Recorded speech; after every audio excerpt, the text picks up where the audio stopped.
بسم الله الرحمن الرحيم الحمد لله رب العالمين والصلاة والسلام على محمد وأهل بيته الطيبين الطاهرين اللهم صل على محمد وآل محمد وعجل فرجهم.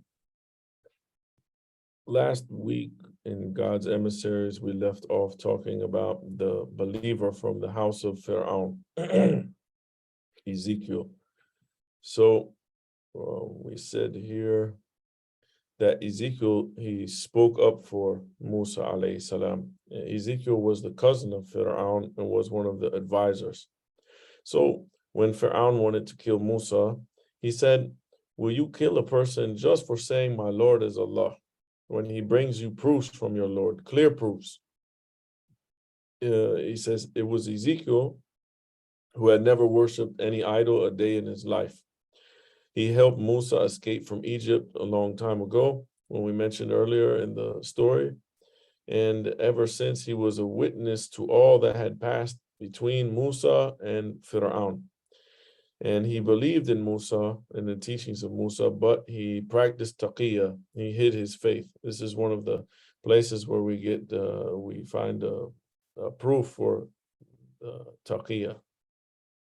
So he hid his faith, but he was actually a believer in Musa alayhi salam.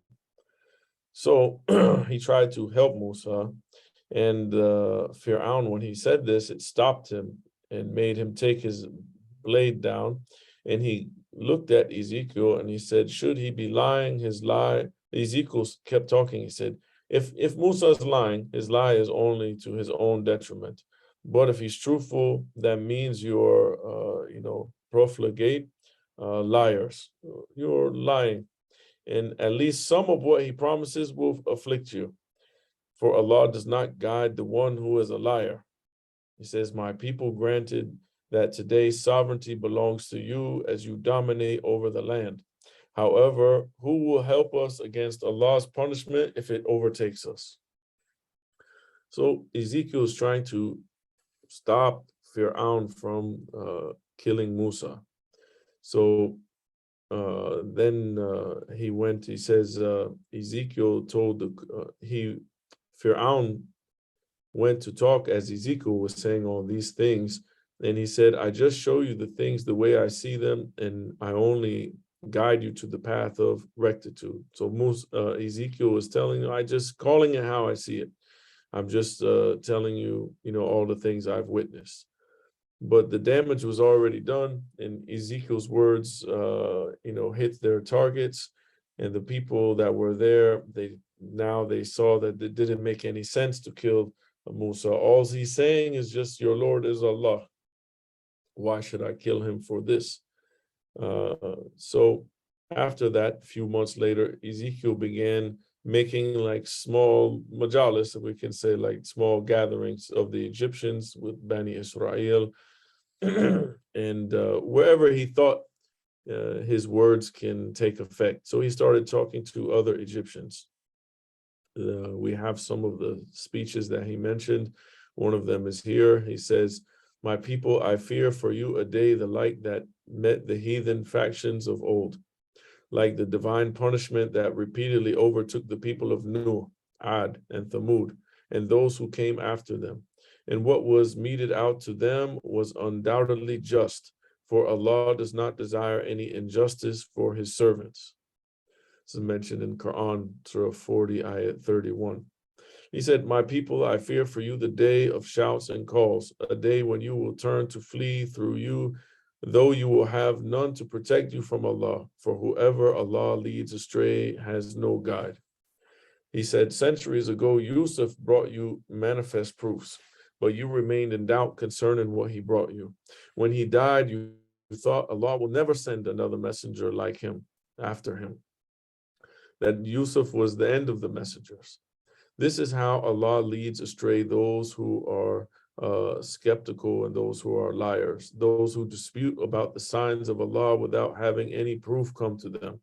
Such disputation is outrageous to Allah and to those who have faith. This is how Allah seals the heart of every arrogant tyrant."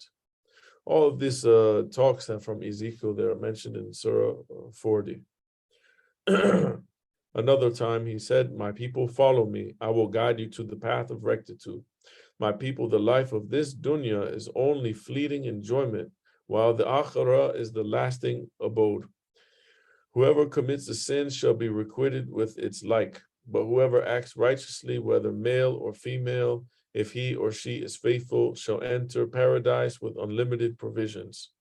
My people, why is it that I invite you to salvation while you invite me to the fire?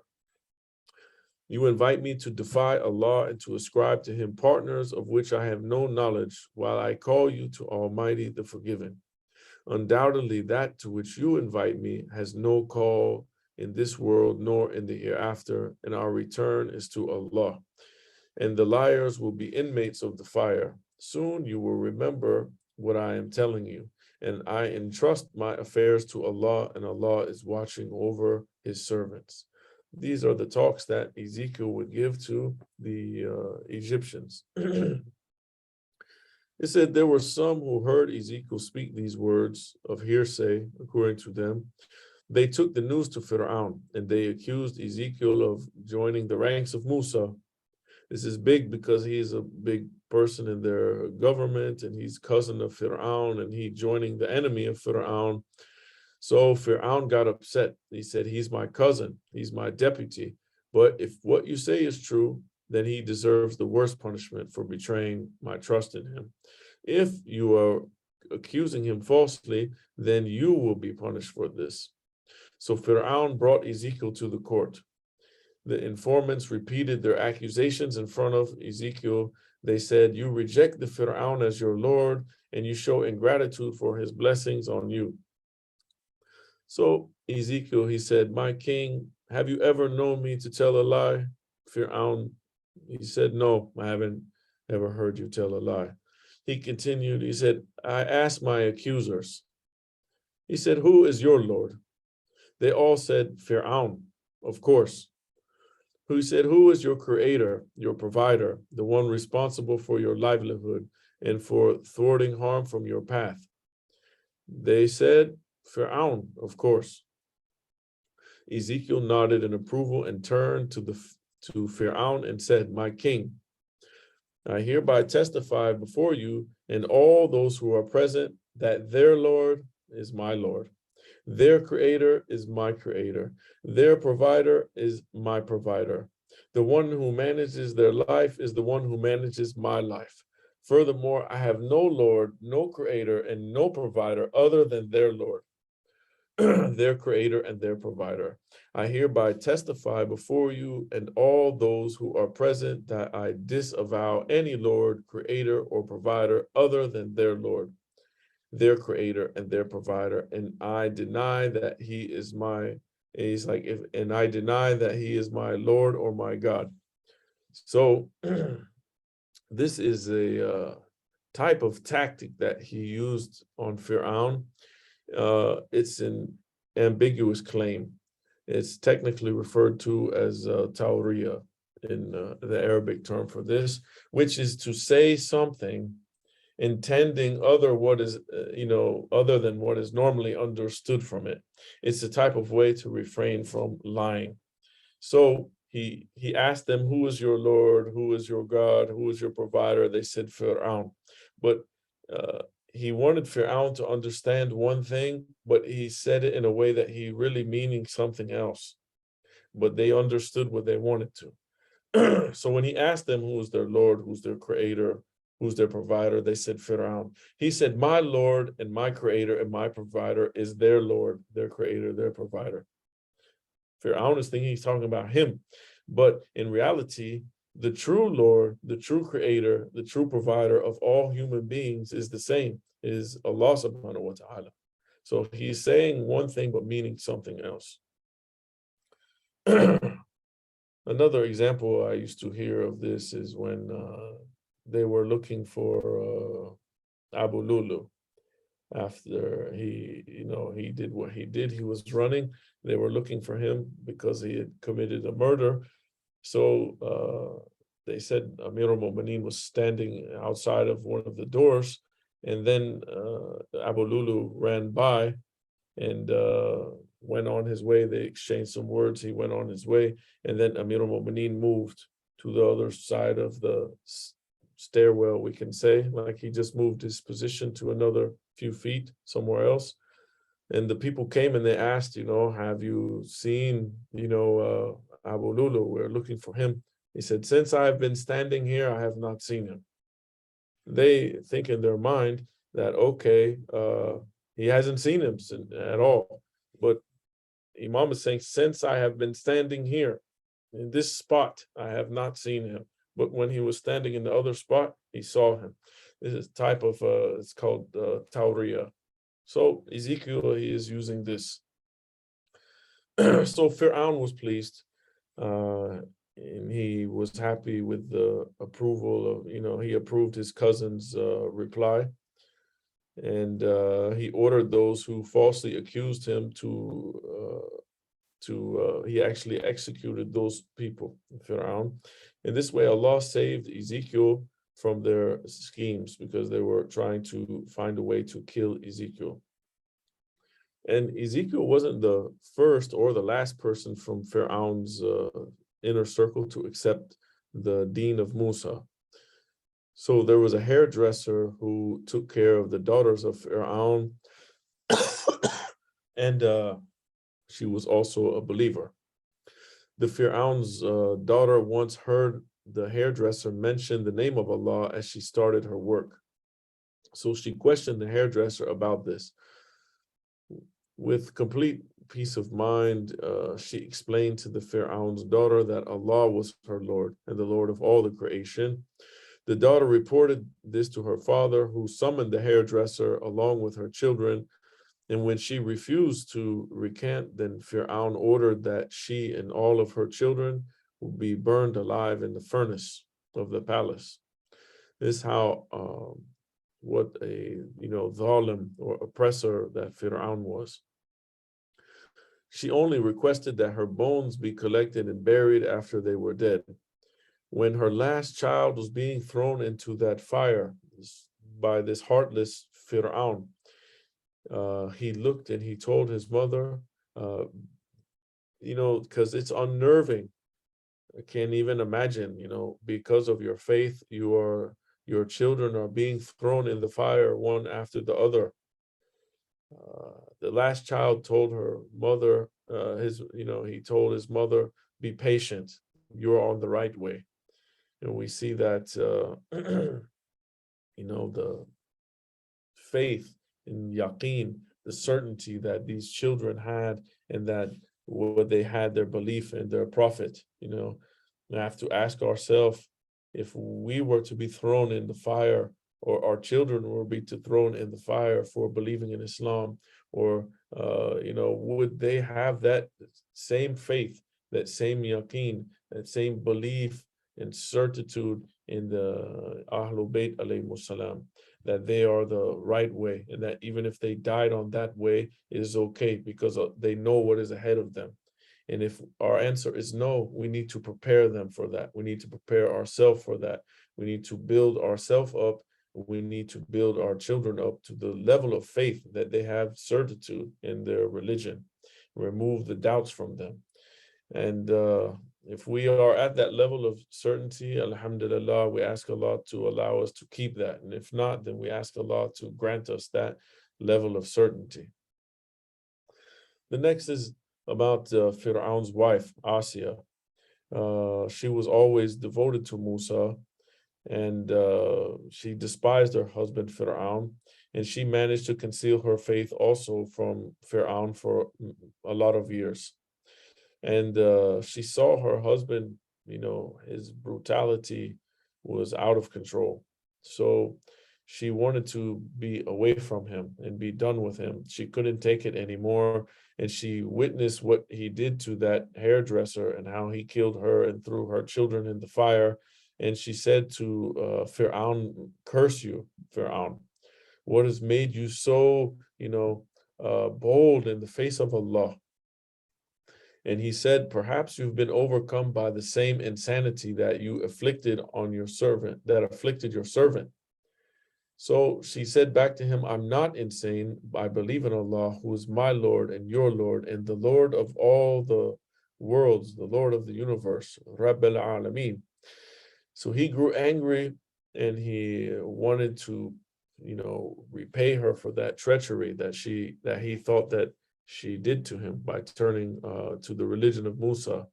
So he made her lie on her back in the hot sand and had her wrists and her ankles bound with rope and staked to the ground.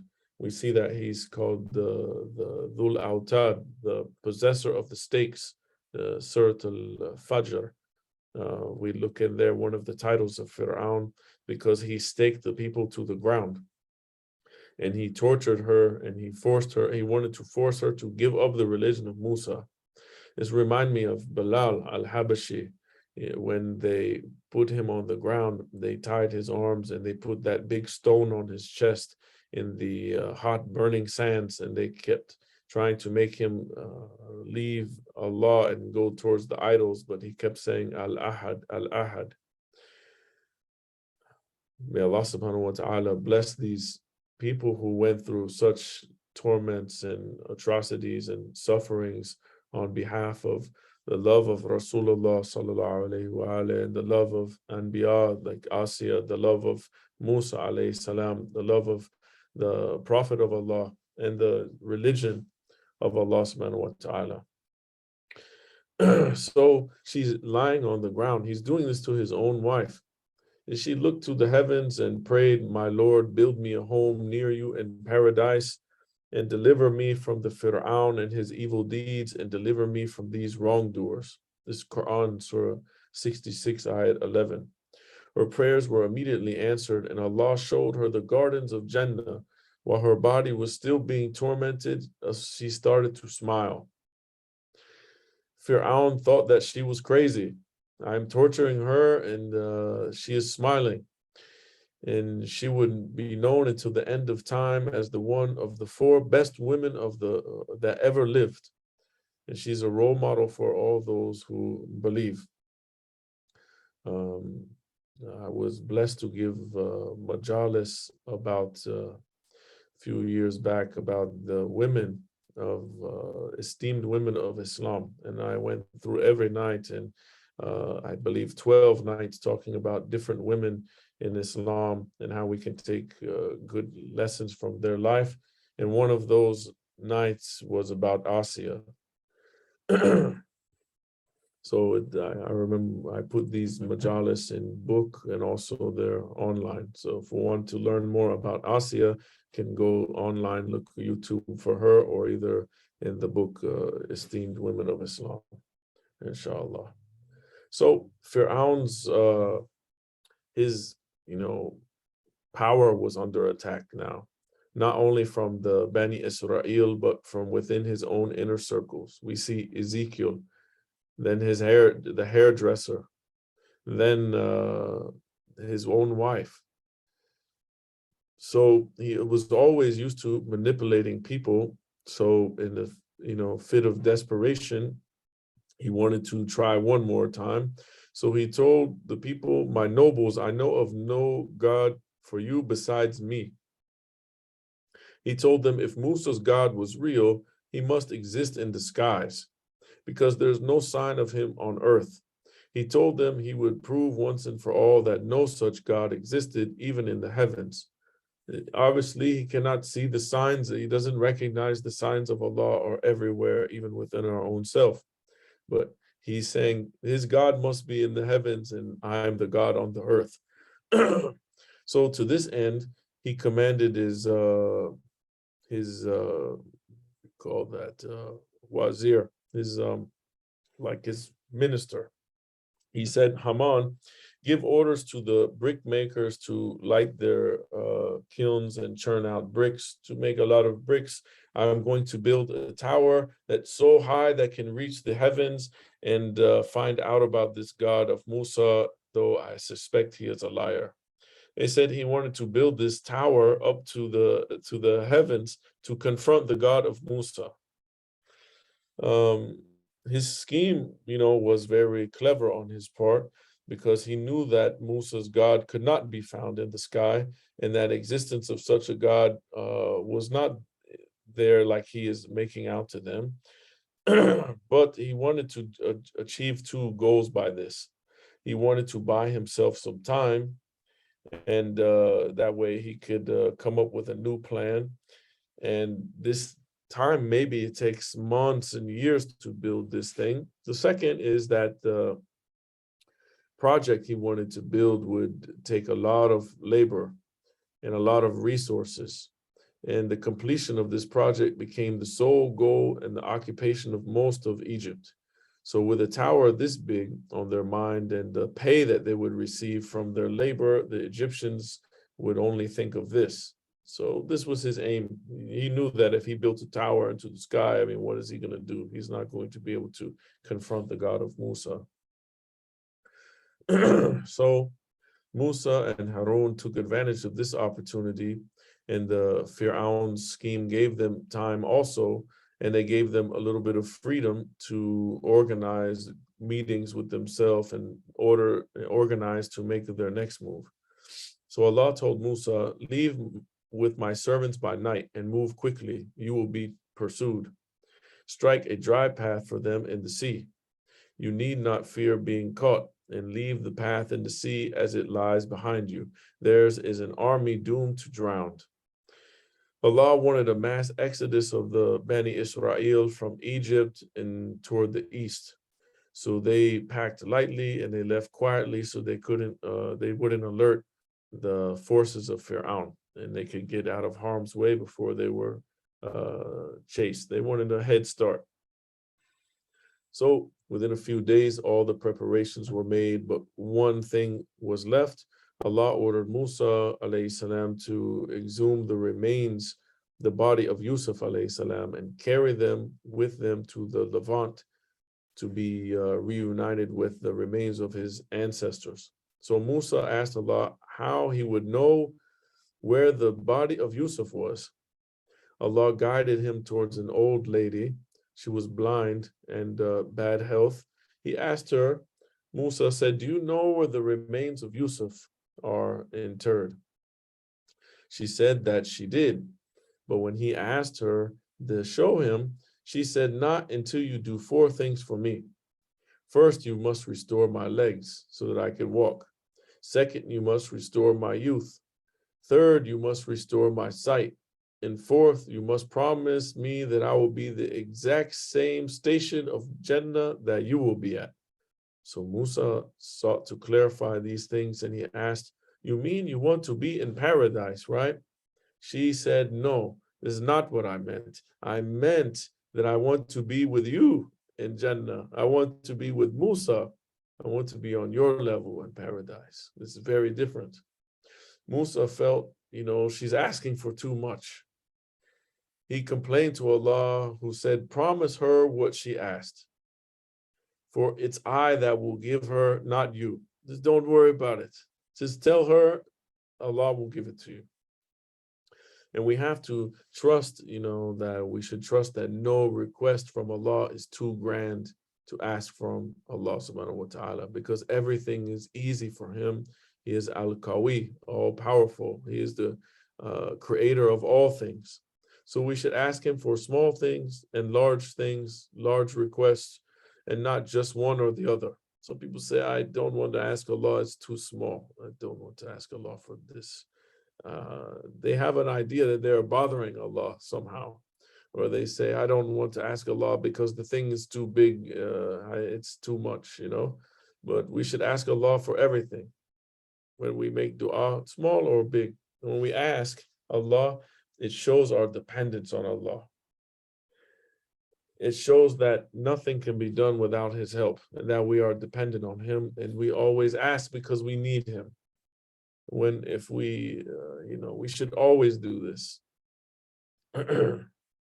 So Musa alayhi promised her, Allah gave her what she asked for, and she guided him to the grave of Yusuf, which was along the shore of the Nile. They took out the body of Yusuf, and it was in a sarcophagus of white marble, and they prepared it for the journey ahead. So when everything was ready, the people of Musa, they had 700,000 of the Bani Israel, according to Bahar Anwar, and they made their way out of Egypt. It took several hours for the news to reach Pharaoh, and when he was alerted of what was going on, he got very angry as usual, and he sent people to announce that the Bani Israel rose up and rebelled against him. So he called on all the Egyptians to join him in the morning to go on a military campaign to wipe out the Bani Israel once and for all. So they said these Bani Israel are but a small group of people, but they have aroused our wrath, and we are a cautious society. Mentioned in Quran, Surah Yasin, ayat 54 and 56. So Fir'aun, he set off at sunrise, and he was in the lead of an enormous army. He had all of his soldiers and the reserves that he was able to recruit. They followed Bani Israel going east, and Bani Israel were moving without rest since the previous night. But their people who were chasing them, the Egyptians, were a lot faster, and they were starting to close on them. So there was a small, also like there was a small group of Bani Israel who defected, and they ended up going with Fir'aun, unfortunately. Uh, they were like opportunists. They wanted to think of their future somehow. They thought that if they went with Fir'aun, it would be better. But at the sake of their selling their soul and abandoning the Prophet of Allah, they didn't have strong faith. They knew that if they were with Musa, when the Fir'aun caught him, they would be killed with the rest of them. But if Musa succeeded in escaping, they could always, defect from Fir'aun and join with Musa later. This was the case with some of those who abandoned the Imams, alayhimus salam, when times got tough, especially in the time of Imam Hassan al-Mujtaba alayhi salam. All the followers and the generals of the Imam were being bought. They were being, Muawiyah was coming and saying, what is your price? Whatever you want, I got it. I will give it to you. Do you want money? Here, take it. Name your price. You want land? Here, take it. You want palaces? Take it. You want a position and be a governor? Take it. You want women, princess to marry? Take it. I give anything you want, just leave grandson of Rasulullah, Imam Hassan.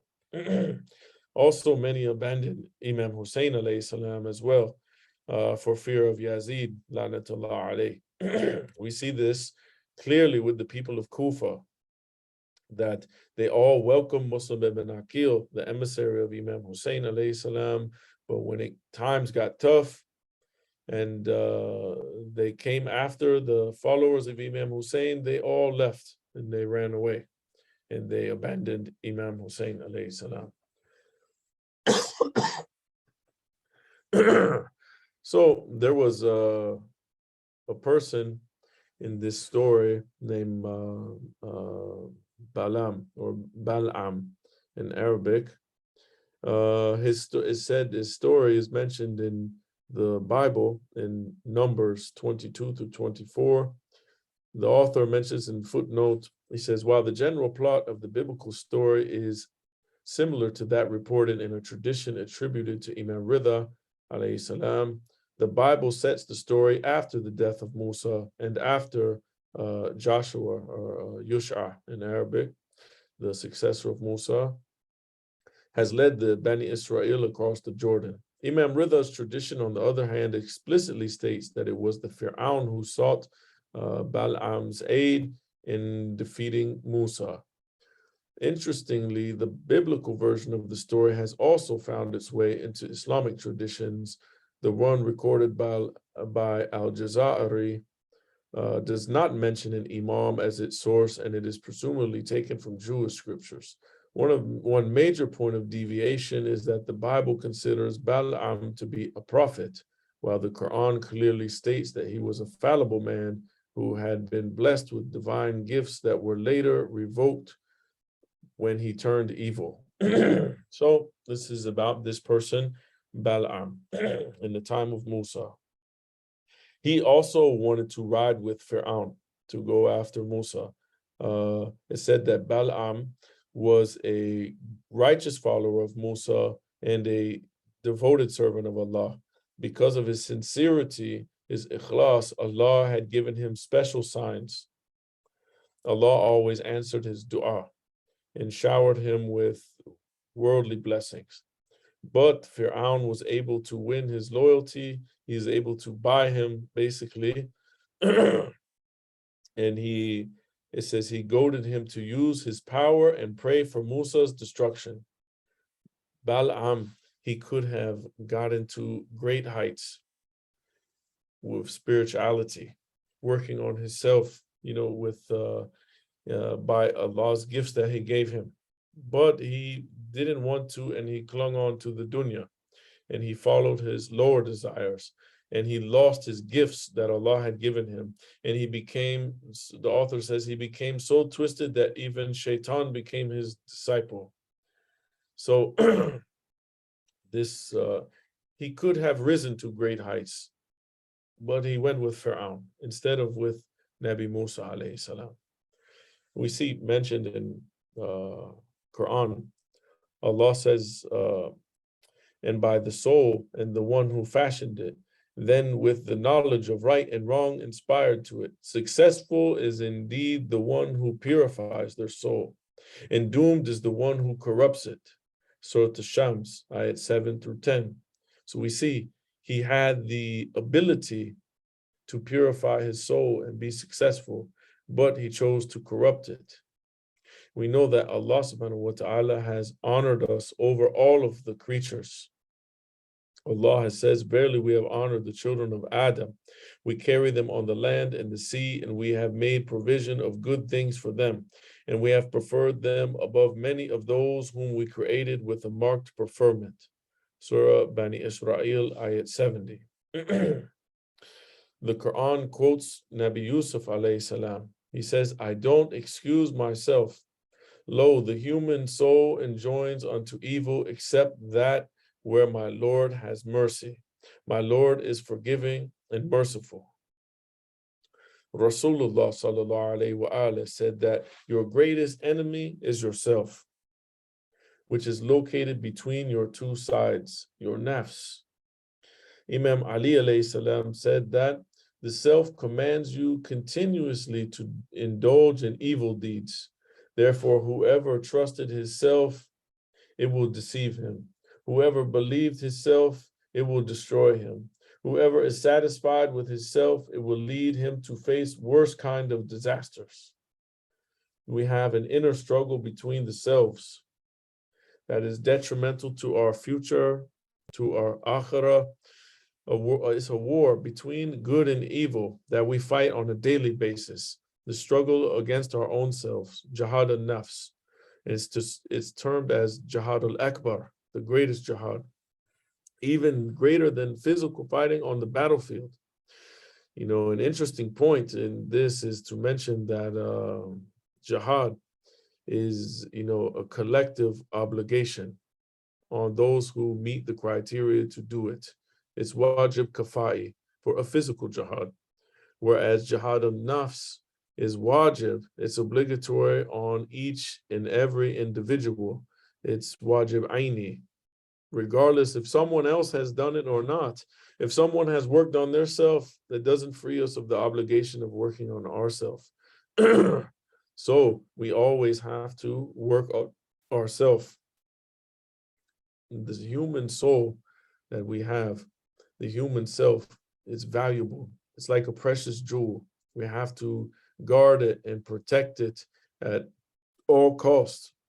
We see Allah, he says, but as for him who feared to stand before his Lord, and he restrained his soul from lust, lo, the garden will be his home. This is Surah 79, ayat 40 and 41. So we have to ask ourselves, how do we reform ourselves? How do we not become like this man, Balaam, who he had all of these spiritual gifts, and he was at a high level, but he sold his soul and went towards Fir'aun. How? How do we work on ourselves? How do we make sure that this doesn't happen to us? The first thing we have to do is we have to train ourselves by learning the beliefs, the teachings, the rulings of Quran and Ahlul Bayt alayhimus salam. Thus, we will know the proper path towards living, living in a way that's pleasing to Allah and His Messenger. We always ask Allah to guide us on that way, but we must put in effort to search for the way. And when we find it, we have to follow it. What good is it if we ask Allah to guide us to being a doctor, yet we never study to be a doctor, for example? Say, Ya Allah, let me be a doctor, let me be a doctor. But we don't put any effort to be a doctor. It's insanity. We won't achieve those desired results of being a doctor if we don't put in the work and the effort. So how can we expect to be guided? And we say, Ihdina siratal mustaqim every day. But we don't put any effort into being guided ourselves. We are fooling ourselves. We are tricking ourselves. We have to invest in ourselves and we have to invest in the hereafter. The second thing, we have to use our reason, our aql, to overcome our animalistic self. If the reason becomes the ruling authority on the human body and can control the passions that we have of the self, it will govern the self in the best way. It will arrange everything in its proper place so that we can achieve perfection and ascend towards Allah subhanahu wa ta'ala.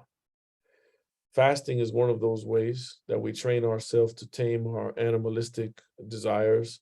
When we can control our desires that we have, it will be easier to control the other desires. If we can control eating and drinking and sexual desires and these things, it will be easier to control things like anger, being upset, and which urging ourselves to commit haram actions. This can be achieved, but through discipline. Imam Qadhim alayhi salam said to Hasham, Allah has blessed people with two proofs. One is apparent and one is hidden. The apparent proofs are the prophets and the imams, and the hidden proof is the reason and the intellect. So we have to make use of that. The third thing, inshallah, I think we'll save it and we'll do it for the next week, inshallah. Sallu ala Muhammad wa ala Muhammad. Allahumma salli ala Muhammad wa ala Muhammad. Jazakallah.